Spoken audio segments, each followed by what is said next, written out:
dedans. Écoutez, Patrice Talon. Il a bu son petit lait. Il riait. Il sirotait. Il a dit, mais non, écoutez, comment on appelle ça? Comment on appelle ce que vous me demandez? C'est-à-dire enlever quelqu'un et remplacer par vous là. Comment on appelle ça? Je ne voudrais pas. Mais il a raison. Parce que ceux qui sont en face là sont incapables d'un débat de fond, d'un débat de principe. Or, sur les débats de principe, Talon ne peut tenir aucun débat de principe. Dites-lui de faire débat avec moi. Sur tous les sujets qu'il veut. Et il n'a qu'à inviter les presses qu'il veut. Il peut inviter Jeune Afrique, il peut inviter Vieille Afrique, il peut inviter Afrique adulte ou Afrique femme ou jeune. Il peut inviter toutes les Afriques, toutes tendances confondues. Il vient et il choisit ses sujets. Il s'agit de ce sujet. Et je voudrais qu'il ne m'informe même pas qu'à 10 minutes du débat, je vienne m'asseoir. Il ne peut pas, il va se lever, il va fuir. Il ne peut pas. Je ne vois pas beaucoup dans son camp qui peut faire. Il ne peut faire que des débats faux et tirer des conclusions fausses. Et imposer ça à tout le monde. Injurer les gens, aller dire à des gens comme nous d'aller faire congrès la nuit. D'amener le débat. C'est passation de marché ou bien appel d'offres. Au congrès. Alors que des gens sont en matérie, Kogounou, ils vont venir faire un congrès. Et ça là, j'ai trouvé des gens dans la presse, des gens dans l'opinion, qui disent ils sont incapables de faire mise en conformité. Ils sont incapables de faire mise en. Maintenant, nous sommes incapables, non. Mais pourquoi ils ne sont pas capables de parler? Pourquoi Djogounou ne fait pas campagne? Pourquoi il ne parle pas? Pourquoi? La campagne n'a pas encore commencé. Ah bon? Il n'a qu'à se lever et dire qu'il est candidat. Qu'est-ce qui va lui arriver? Je ne sais pas. Mais il n'a qu'à dire, vous allez voir ce qui va arriver. Pour lui, donc pour vous, il peut Mais le pas président être a dit qu'il s'en va et pourquoi ses partisans ne doivent pas exprimer? Qu'est-ce qui Il n'a qu'à exprimer, non? Pourquoi il n'exprime pas? le disqualifie? Rien ne le disqualifie. Mais j'ai dit, il n'a qu'à faire. Il n'a qu'à faire. Et quiconque parmi eux, excusez-moi la grossièreté de mes propos, quiconque parmi eux a les couilles, a les testicules, n'a qu'à faire. Jusqu'à quand? Jusqu'au moment où Talon a dit, moi, Patrice Talon, j'attendrai. Jeune Afrique, Talon a dit la réponse dans Jeune Afrique. Pourquoi il a répondu, non? Il va attendre le plus longtemps possible pour ne pas perturber. C'est ça les réformes. C'est à ce à quoi les réformes ont abouti. Ce ne sont pas des réformes. C'est du faux. C'est du dol. C'est de la tricherie. Ce n'est pas des réformes. Écoutez, vous qui êtes dans la politique, M. Rouibo, depuis près de 25 ans, 30 ans que moi je vous connais, dans cette politique, madame, vous qui avez traîné votre profession partout, en Europe, même en Ukraine, vous êtes parti jusqu'en Ukraine. C'est comme ça se passe. Je vous ai vu en Ukraine avec Vladimir ou quelque chose qui s'appelle là, l'autre qui veut faire la guerre toujours là. Donc, je vous ai vu, c'est comme ça se passe. C'est pas sérieux. On n'a pas de réforme. On n'a rien. Et quand c'est comme ça, ne demandez pas à quelqu'un comme moi d'aller jouer au faire-valoir. Je ne jouerai pas au faire-valoir. Le peuple a un problème aujourd'hui, c'est que certains de ces dirigeants ne sont pas à la hauteur. Et le système de la rupture a compris cela et les divertit. On ne poursuit pas plusieurs lèvres à la fois. Quand vous voulez défendre l'intérêt général, vous n'allez plus défendre les intérêts particuliers. Allez s'asseoir, prendre les pédiums de députés, prendre les avantages et autres là, et venir. Vous ne pouvez pas. Il faut marquer ce système sur les principes. Ils ne peuvent pas faire les principes. Quand on dit mais que Talon fait développement, il fait tout là, il ne fait rien. Quelqu'un m'a dit il fait Vodou Days. Vodou Days, c'est le prérogative de l'État. Ce n'est pas pour l'État. Et personne n'a développé un peuple avec le folklore. C'est du folklore? C'est du folklore. Le Vodou Days, c'est du folklore. Vous êtes descendant d'inspecteur de culte de Ouagadougou. Je dis que c'est du folklore. Cette mise en lumière du Bénin sur... C'est du folklore. C'est du folklore. Les peuples se développent sur la spiritualité et la culture. Ce n'est pas du folklore. C'est pas sur du folklore qu'on se développe. Le folklore développe les peuples qui veulent vous asservir. En faisant du folklore, vous faites du tourisme folklorique qui n'est pas identique. Vous ne vous appuyez pas sur ça pour développer. Pas du tout, c'est du folklore. Et le Vodou Days n'est pas une affaire de la République. Ça doit être une affaire de royauté. et surtout des royautés fortes. C'est le roi d'Abomey. On doit retourner le pouvoir. Voilà. Eh bien, là, c'est monsieur Candide Azanaï. C'est, comment dire, une personnalité de la vie politique au Bénin. Et il est vraiment atypique. Et moi, ça fait quelques années là que je le suis. Et c'est vrai que j'aime beaucoup. Voilà, j'aime beaucoup parce que beaucoup critiquent le fait qu'il soit dans l'instabilité, à savoir que c'est lui qui a fait la promotion de Patrice Talon pour qu'il arrive au pouvoir. Et puis maintenant, bon, moi, tel que je vois les hommes et les femmes politiques en Afrique en général, à 99%, voilà, là j'essaie de même d'être large, hein, parce que je peux même pousser encore 99,99%, voilà. Très souvent, c'est des gens cupides. C'est-à-dire ce qui les intéresse, c'est le matériel, c'est le confort de vie, voilà. Le peuple, ils s'en foutent. Le peuple, c'est le dernier de leurs soucis. En apparence, ils font croire. Dans les faits, c'est autre chose. Bonjour à tous. Doubion, c'est mon surnom sur le net. Je suis accessoirement, mais accessoirement seulement spécialiste de la France. En revanche, je suis un panafricain authentique, un panafricain convaincant et convaincu. Là, je vais faire une vidéo aujourd'hui pour parler un peu de l'actualité au Bénin. À savoir que je me demande si Kémi Seba, le frère Kémi, le jeune frère, s'il est en contact avec Candide Azanaï et qu'est-ce que ça donne. Voilà. Parce que ce monsieur m'a l'air désintéressé. Et donc, c'est là où ça devient intéressant. Et en plus, comme je dis toujours, ceux qui se ressemblent s'assemblent. En fait, lui, il dit que si l'intérêt, c'est l'intérêt général. Alors que moi, ceux qui me suivent depuis quelques années, hein, depuis que je fais des vidéos depuis 2017, eh ben voilà, ça c'est mon cheval de bataille, c'est ma philosophie de vie, c'est mon paradigme, défendre l'intérêt général. Voilà. Ben oui, chacun son truc. Maintenant, ce qui me dérange, c'est ceux dont ils savent que c'est pas leur truc, ils viennent là, donc ils perturbent le jeu et puis perdent le temps des gens, ils font... Voilà, c'est ça ça me met hors de moi et je prends mes distances, voilà. Donc en gros, ce que j'allais dire, c'est que moi, mon souhait, comme beaucoup d'autres personnes, c'est que Kémi Seba puisse briguer la magistrature, oui, il puisse être président de la République du Bénin pour succéder à Patrice Talon. Mais ça va pas être chose facile. Mais oui, bien entendu.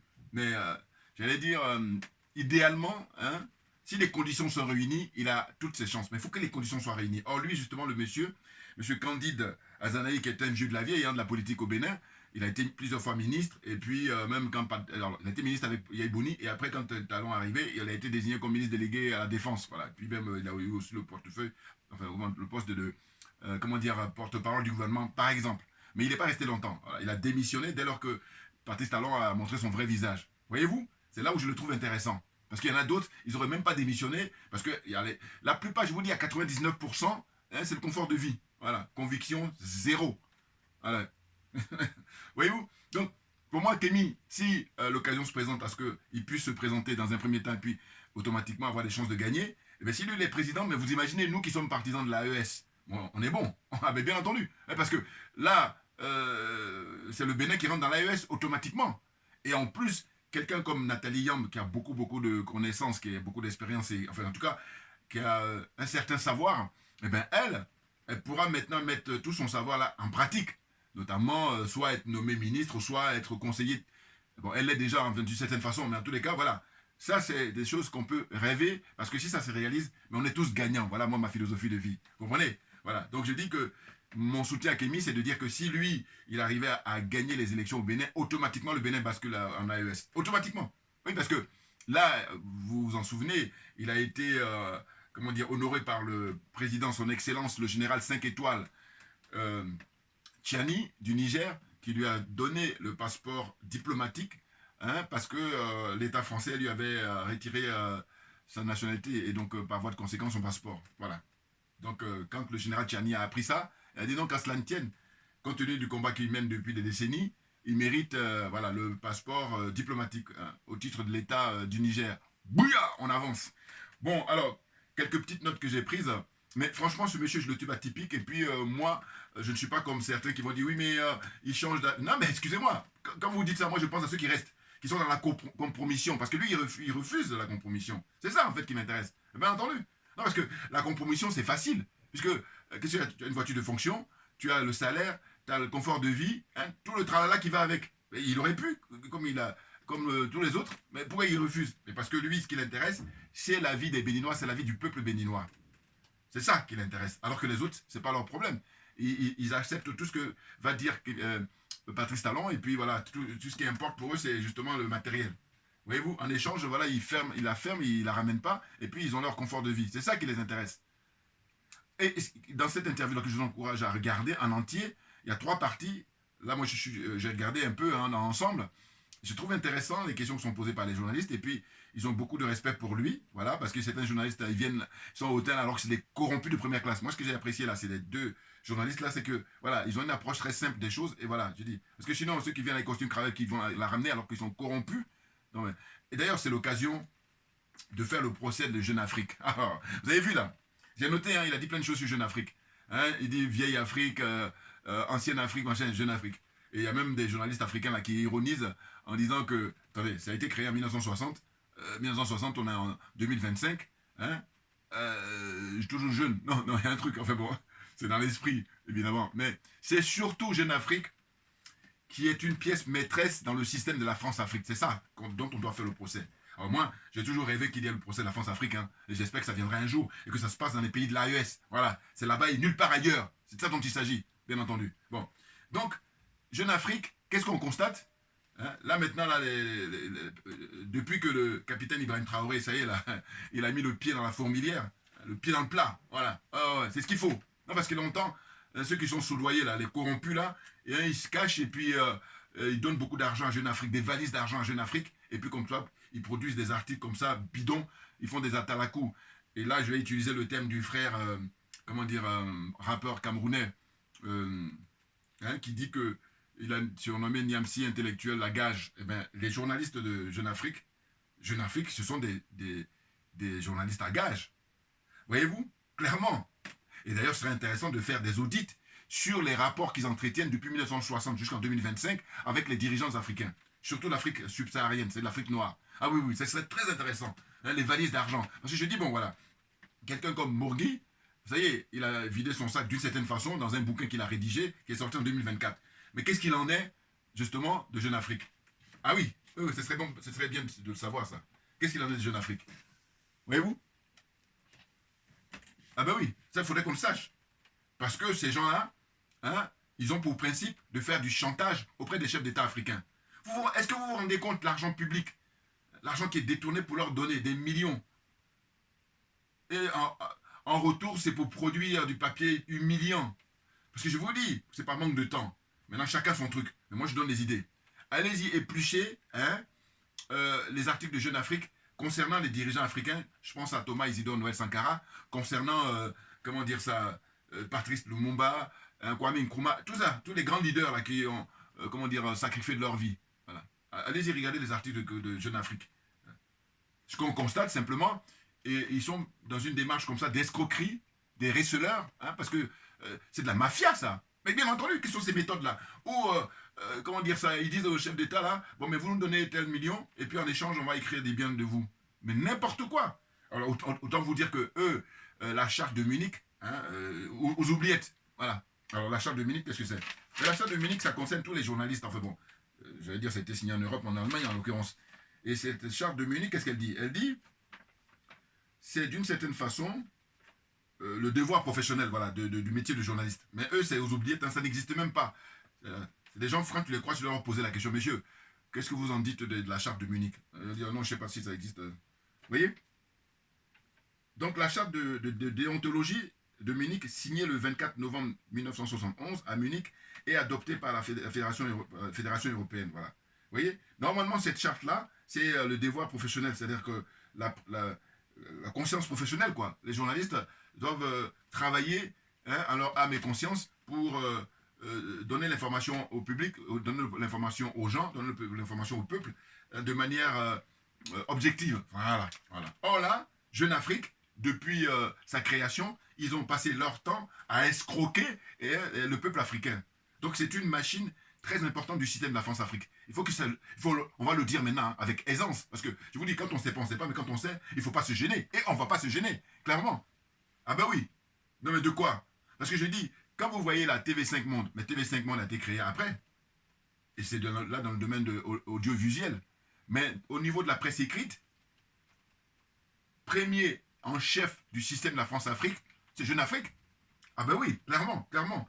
Donc là, maintenant, le moment est venu, en 2025, de pouvoir les charger au maximum et que Jeune Afrique même ferme. Ah ben oui. Non, parce que c'est quoi ça? Ils prennent l'argent des Africains et puis ils humilient les Africains en permanence dans leurs articles.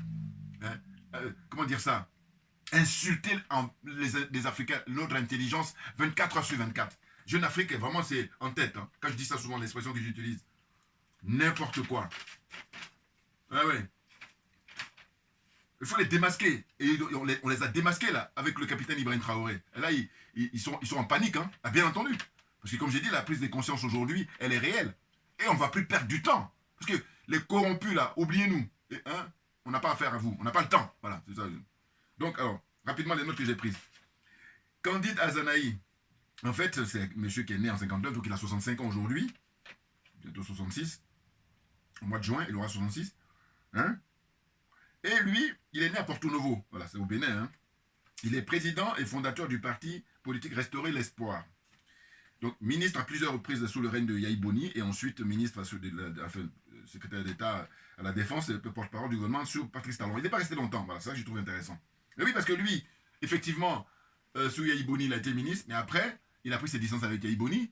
Bon, il a bien raison. Parce que Yahi Boni, qu'est-ce qu'il raconte là par la suite dans l'interview qu'il donne? Il dit que Yahi Boni, il est là.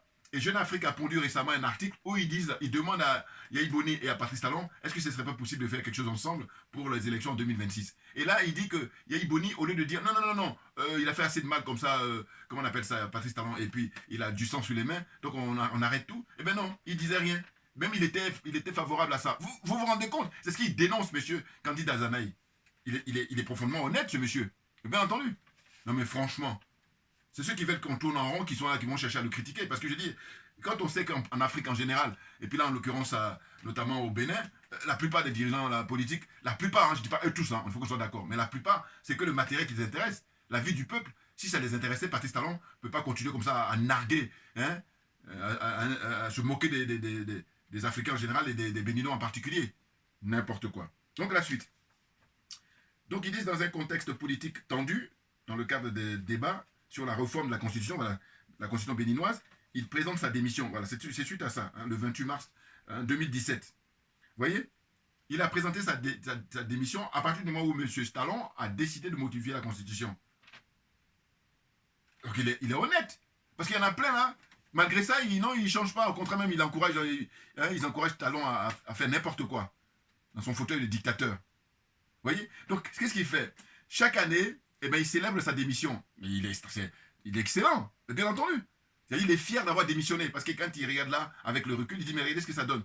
Donc maintenant, il faut penser à ceux qui sont avec Patrice Talon depuis le début et qui continuent à être avec lui. Parce que là, ils sont comptables. Hein. Ah ben, il faut qu'on soit d'accord. Parce que lui, il a été comptable pendant combien? Le temps qu'il est resté. Mais le fait que très tôt, il soit parti, mais il faut le saluer. Mais bien entendu.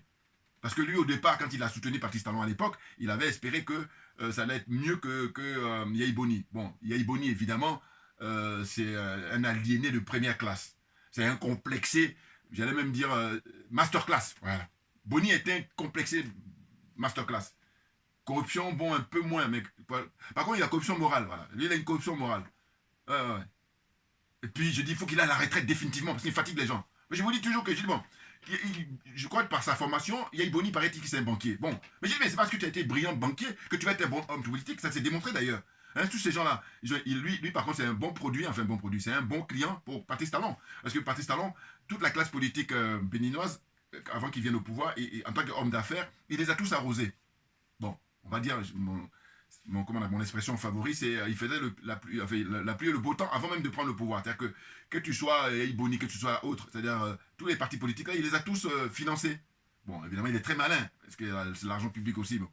Maintenant, avec Yahi Boni, je crois que c'est le record. C'est-à-dire d'avoir comme ça abusé de son intelligence, abusé de sa confiance, tout ce que vous voulez. Voilà. La preuve manière, regardez, on est en 2025, quand il est en réunion avec Talon, là, ils se réunissent, il ne peut même pas dire, parce que Jeune Afrique a soufflé l'idée, il ne peut pas dire non, il est hors de question, il ne peut pas dire ça. Donc il est dans la compromission totale, donc il est très dangereux. Alors, je ne sais pas si je me trompe, mais j'ai cru comprendre qu'Ekemi, il a demandé à bénéficier, comment dire ça, parce que lui, en tant que chef de parti, son parti est influent au Bénin, donc il demande à ce qu'il soit soutenu par lui-même.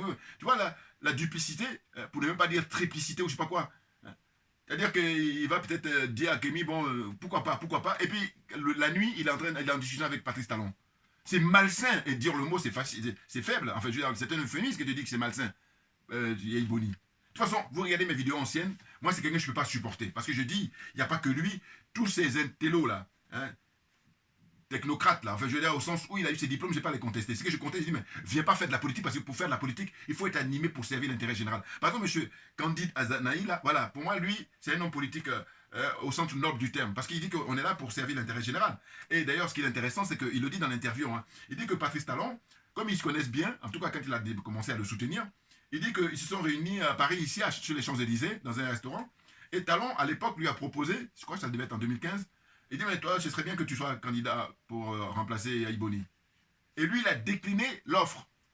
Et il donne les raisons. C'est pour ça que je le trouve profondément honnête, ce monsieur.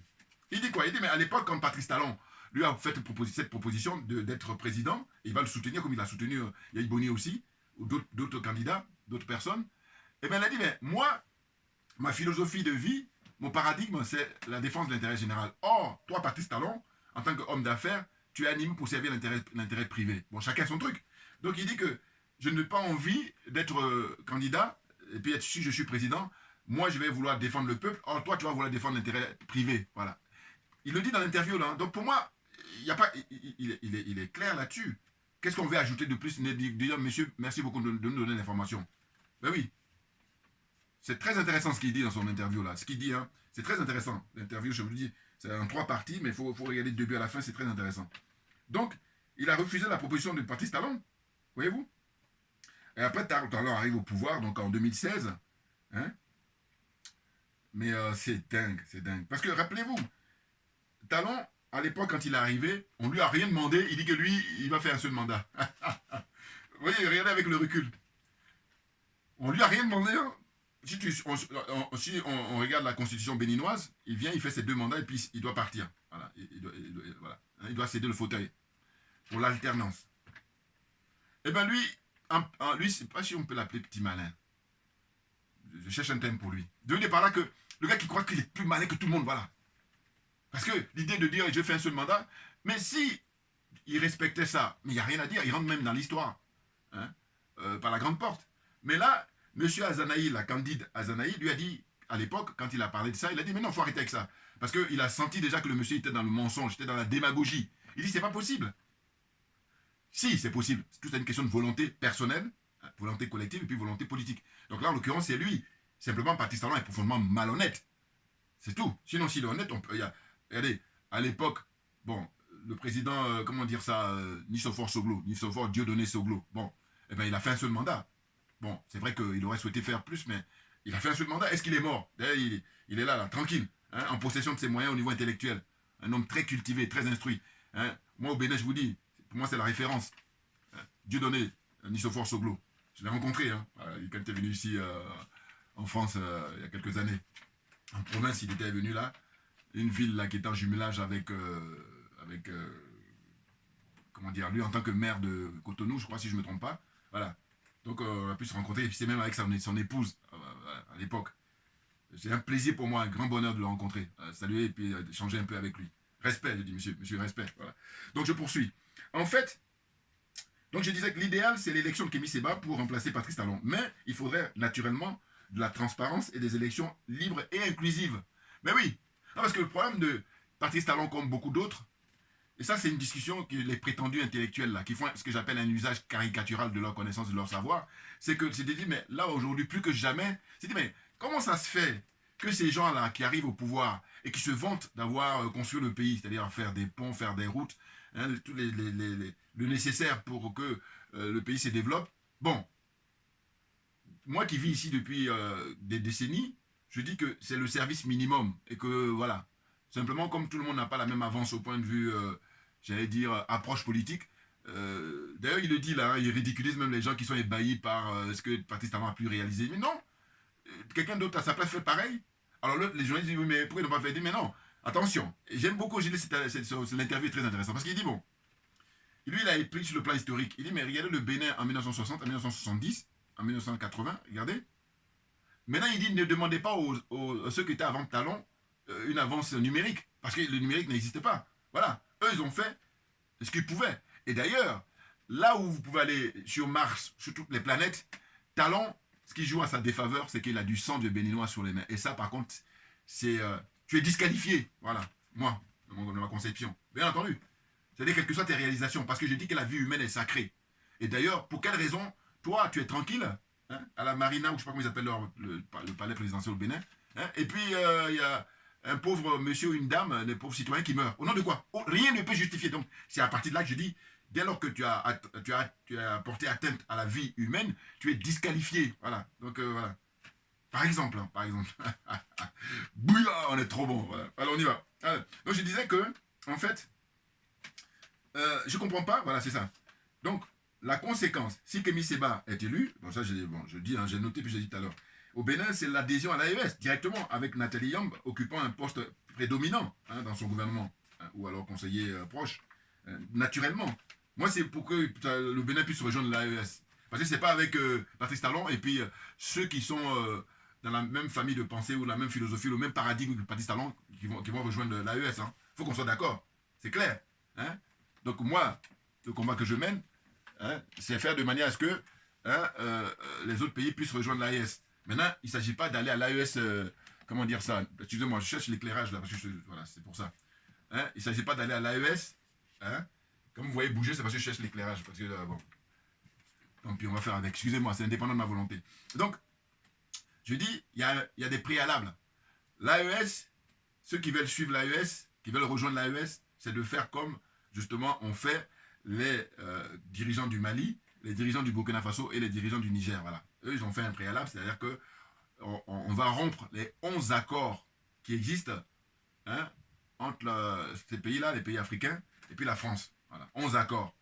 Et là, dernier qui reste pour les pays de l'AES, c'est la monnaie. Mais je vous dis, ça ne va pas tarder. Parce qu'on écoute là, à gauche et à droite, et puis il y a des concordances au niveau de...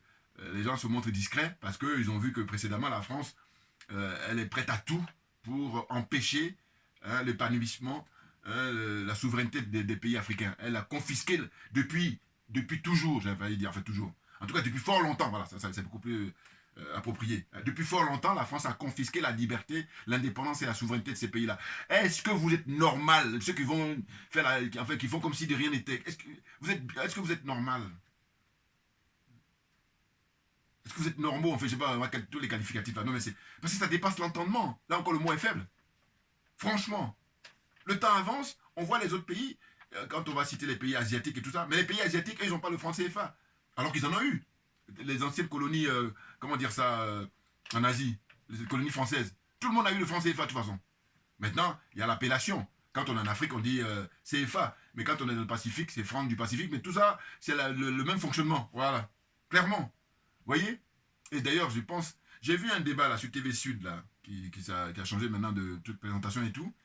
Et il y a une dame là, qui est journaliste, journaliste, et qui a invité le professeur Nicolas Boou, et puis le professeur Ndewe, je prononce mal son nom là, mais il est très très bon, hein, il vit aux États-Unis.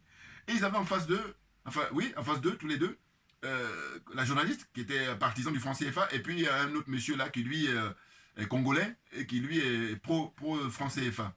Je vais vous dire pourquoi j'en parle. Parce que, déjà, moi, j'ai trouvé que le professeur Nicolas Boou et puis Ndewe, là, ils étaient gentils. Excusez, je prononce mal son nom, mais c'est un professeur qui intervient très souvent sur Afrique Média et puis il vit aux États-Unis. Il est très, très bon dans ses analyses. Bon, d'ailleurs, il a même préfacé le livre du professeur Nicolas Boou sur le franc CFA. Voilà, il a préfacé ça. Bon, mais ce qui m'a choqué, c'est que leur interlocuteur, pourtant, qui a sorti un livre, hein, parce que c'est quelqu'un qui a l'air d'avoir un bon poste au Congo, hein, travailler avec le gouvernement congolais et tout ça, et à un moment, le professeur Nicolas Boou lui explique que le Maroc était dans le franc CFA. Il lui dit non. Il dit que, il demande même au professeur Nicolas, il dit où est-ce que vous allez chercher ça? Du coup, quand c'est comme ça, je dis, mais écoutez, si les minimums, les basiques, vous ne les maîtrisez pas, le débat, moi j'arrête le débat. Voilà. C'est-à-dire, quand c'est comme ça, moi je dis, non mais attendez, il y a des minimums à maîtriser. Donc je me dis, mais les mecs à ce niveau-là, hein, parce que c'est comme, vous savez, quand vous allez à l'école, vous avez CP1, CP2, CE1, hein, après vous passez, comment on appelle ça, en CM, et après vous arrivez au collège, ainsi de suite, vous voyez. Bon, mais si vous arrivez au collège, en principe, vous maîtrisez ce qui était au primaire, en principe. Hein, parce que si vous ne maîtrisez pas, c'est embêtant. Et là, c'est la même situation. C'est-à-dire que comment... Il a produit un bouquin, je crois que même à l'émission, la journaliste a présenté son bouquin, qui parle d'autre chose en tout cas, toujours dans le domaine de l'économie. Bon. Mais j'ai dit, mais si on parle du franc CFA, mais il faut maîtriser que le franc CFA, toutes les anciennes colonies françaises, hein, je dis anciennes, les colonies françaises, bon, ils ont tous disposé du CFA. Suivant l'endroit où tu te trouves, juste la dénomination qui change. On vous dit par exemple la Nouvelle-Calédonie a le CFA, mais ce n'est pas c'est franc Pacifique, mais c'est CFA. Enfin, CFA, en fait, pour l'Afrique, voilà, il y a le A. Mais sinon, hein, CFP, voilà, du français du Pacifique, voilà. Vous voyez, par exemple.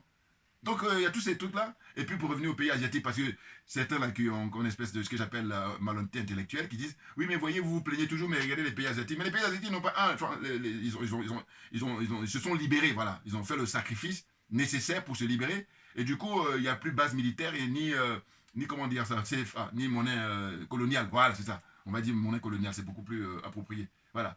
Et donc, ils sont tranquilles.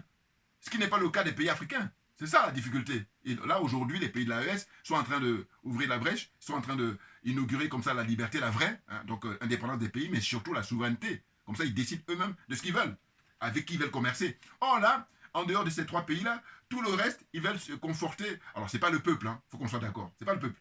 C'est juste les dirigeants corrompus, là, qui, avec leur soutien, qui sont là pour se contenter des miettes, des nazes comme ça, ils fatiguent les gens. Ah, moi, je ne me gêne pas. Hein. Non, parce que c'est bon, quoi. C'est ce que je disais tout à l'heure pour revenir à mon entretien, enfin en tout cas à ma réflexion, j'ai dit non.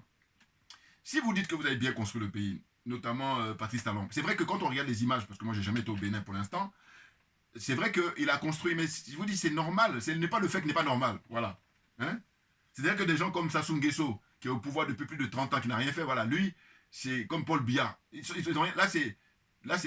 doivent aller en prison, voilà, parce que l'argent qu'ils ont utilisé pour le peuple, et ça, c'est le sacrifice qu'a fait beaucoup de leurs concitoyens. Hein, parce que cet argent-là, qui n'a pas été utilisé comme il fallait, hein, les gens sont dans la pauvreté absolue, les gens meurent dans les hôpitaux, ils n'ont pas à se soigner, ils n'ont pas à manger, plein de trucs comme ça, voilà. Donc, ils sont responsables, direct. Vous voyez? Donc, j'ai dit, bon, eux, ils se bombent le torse, que ce soit M.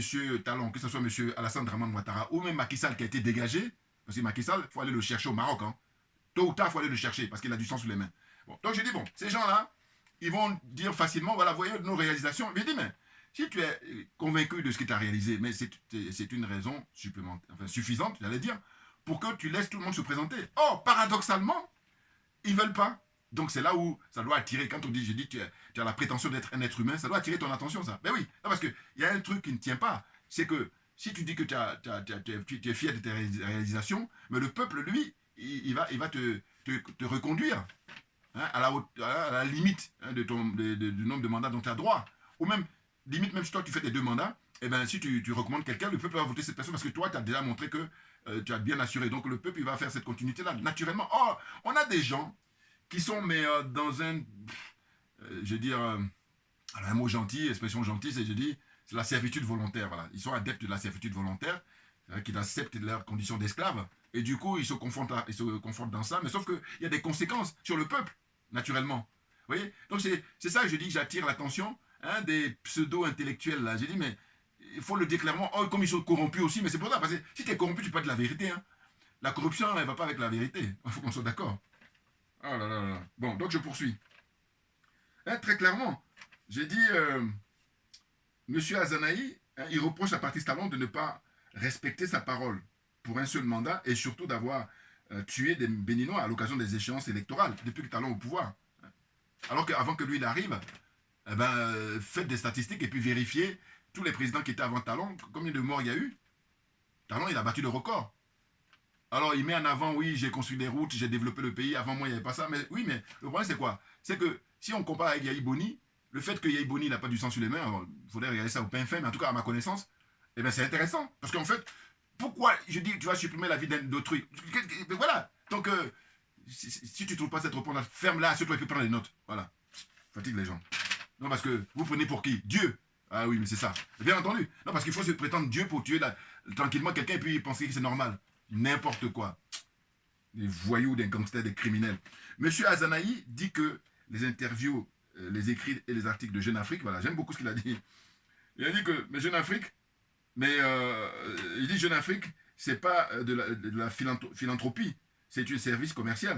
Vous voyez ce qu'il a dit Azanaï dans son interview là? Eh oui, donc ça rejoint ce qu'a confirmé le capitaine Ibrahim Traoré. Jeune Afrique, ils passent leur temps depuis toujours hein, à prendre de l'argent quand ils doivent écrire quelque chose. Mais c'est très grave. Maintenant qu'on le sait, il ne faut pas les rater. Hein. Mais c'est ça. Parce que je dis le pire, c'est que il y en a, on le sait, et puis ils vont dire, oh mais, non, mais attendez, c'est l'argent qui appartient à tous les Béninois, c'est l'argent qui appartient à tous les Congolais. Hein, tous les pays, là, je dis respectivement. Donc l'argent des Africains. Et on le donne à ces gens-là. et qui se font construire des palais, qui se font un train de vie confortable. Hein? N'importe quoi. Je dis, c'est une mafia. Le système de la mafia, c'est-à-dire qu'on va là, on prend les gens en otage, on leur dit, voilà, chantage, le chantage, voilà. Ça marche en forme de chantage. On dit au chef d'État, là, vous nous donnez telle valise d'argent, et puis on va faire le nécessaire dans la rédaction de notre article. Mais n'importe quoi. Faut le dire, mais là maintenant, faut le dire, mais tous les jours, j'allais dire. Parce que pour qu'ils ferment Jeune Afrique. Bien entendu. Non, mais franchement, il y a plein de journaux là qui font leur truc article sans avoir 1 euro ou 1 franc ou 1 dollar de je ne sais pas qui. Ne serait-ce que de leurs lecteurs. Voilà. Là, on te respecte. C'est les lecteurs qui payent. Mais non pas, tu demandes à un chef d'État africain, tu fais des chantages sur lui, il te donne de l'argent, puis tu fais le malin. Mais bon, je vous dis, ils sont dans leur rôle, un rôle principal, important, prédominant dans le système de la France-Afrique. C'est ça dont il s'agit. Et là, ils savent qu'on arrive à la fin, là. C'est pour ça qu'ils ont des chocottes. Ah oui, ils ont des boules, hein, gravement. Parce que là, les présidents de l'AES, eux, ils badinent pas. Ils ont bien raison. Ah, mais Dieu se le sait, Dieu se le sait. Non, mais franchement. Ensuite, donc je disais que les journalistes, voilà, en fait, moi j'ai mis un peu ma formulation, hein, ce sont des mercenaires au service de la France-Afrique. Ils prennent en otage les dirigeants africains en faisant du chantage, moyennant des millions d'euros. Vous vous rendez compte? Les journalistes, pour la grande majorité, au XXIe siècle, sont des mercenaires de l'impérialisme, du colonialisme et de la France-Afrique. Ce sont des journalistes à gages, voilà, comme dirait le frère Valsero, le rappeur camerounais. Ouais. La charte de Munich, chez eux, ça n'existe pas. Hein. La déontologie, non, non, oubliez. Donc c'est des voyous, c'est des gangsters. Je suis désolé. Hein. Pourquoi vous êtes là pour utiliser la carte de presse, hein? Ils s'en vantent, hein, ma carte de presse, pour aller dans les colloques, pour aller dans les cérémonies, dans les conférences, je ne sais quoi encore, aller interviewer des gens. Non, vous ne respectez pas votre déontologie. Oh, normalement, quelqu'un qui veut qu'on le respecte, qui a une déontologie, que tu sois médecin, que tu sois avocat, que tu sois, hein, je ne sais quoi encore, architecte, hein, il y a un minimum à respecter. Oh là, les journalistes, là, la plupart aujourd'hui au XXIe siècle, surtout ceux de la France-Afrique, du système, alors là, eux, c'est même pas la peine. Disqualifiés depuis toujours. Voilà. Parce que, non mais de quoi? Profondément malhonnête que vous êtes. Oh, fatigue les gens. Alors, la suite. Donc, je disais, bon, j'ai déjà dit, hein, donc j'arrive à la fin, là. En fait, c'est ça dont il s'agit. Voilà, c'est ça. Hein, je disais, comment se fait-il que les présidents tels que Talon, Macky Sall, Faure Gnassingbé, Alassane Ouattara, en fait, tous ceux qui se vendent très souvent, je vous dis, de construire leur pays, hein, montrer comme ça à chaque fois aux journalistes, ou à je ne sais qui, voilà ce qu'on a réalisé et tout. J'ai dit, mais il faut faire des élections inclusives. Comme ça, vous allez voir, le peuple va vous reconduire. Oh, là, ils savent très bien. Parce que ce qu'ils ont fait là, tout le monde peut faire ça. Voilà. Puis parce que, bon, je termine là, je vais m'arrêter là. C'est que c'est une raison suffisante, quand je parle d'éducation. Mais l'éducation avec les valeurs africaines. Hein? Et de dire quoi? Mais si les générations d'aujourd'hui, c'est mort, c'est pas tellement le problème. Le problème, c'est qu'il y a une continuité. Là, c'est problématique. Donc, pour que les générations à venir, ce que je préconise, moi, c'est de dire que il faut éduquer très tôt, à partir de l'école primaire, secondaire, toutes les étapes de la formation. Qu'est-ce que c'est que le bien commun? Qu'est-ce que c'est que l'intérêt général? Qu'on ne doit pas badiner. Et clairement, parce que c'est parce que ça été négligé qu'on en arrive là. À des gens comme Macky Sall, des gens comme Patrice Talon, des gens comme Alassane Ouattara, tous ces gens-là, des corrompus là, quand ils arrivent au pouvoir, mais pour eux, quand tu leur parles, parce que mon discours que je tiens là maintenant, là je suis en France, mais sinon il y a longtemps qu'on m'a éliminé, naturellement. Parce que oui, ils fonctionnent que comme ça. N'importe quoi. Vous avez vu tout à l'heure là dans l'entretien là, il disait qui de tous ceux qui sont autour de Patrice Talon là, peut oser dire qu'il va se présenter aux élections en 2026? Personne. Parce qu'ils savent que dès qu'il ouvre, paf, allez, tu vas au Newf. Voilà. Vous vous rendez compte? Est-ce que vous vous rendez compte? Qu'est-ce que c'est que ça? Le frère Kémy, bon mais lui, il a un certain parcours, il a une notoriété, voilà, et donc il en profite, et il a bien raison. D'ailleurs, dans l'actualité, j'ai appris qu'il s'est fait arrêter au Congo-Brazzaville, là.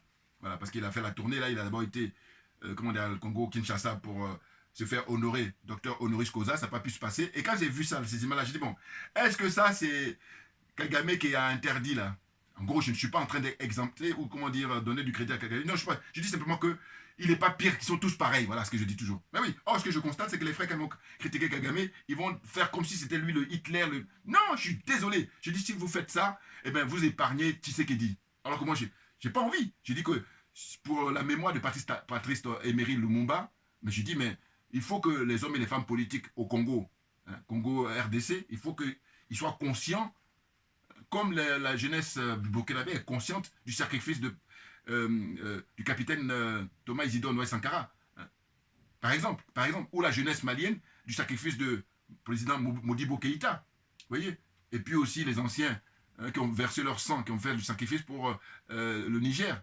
Voilà, c'est de ça dont il s'agit. Or là, ils sont bling bling, ils passent leur temps à danser, ndombolo, qu'est-ce qu'il y a encore? N'importe quoi.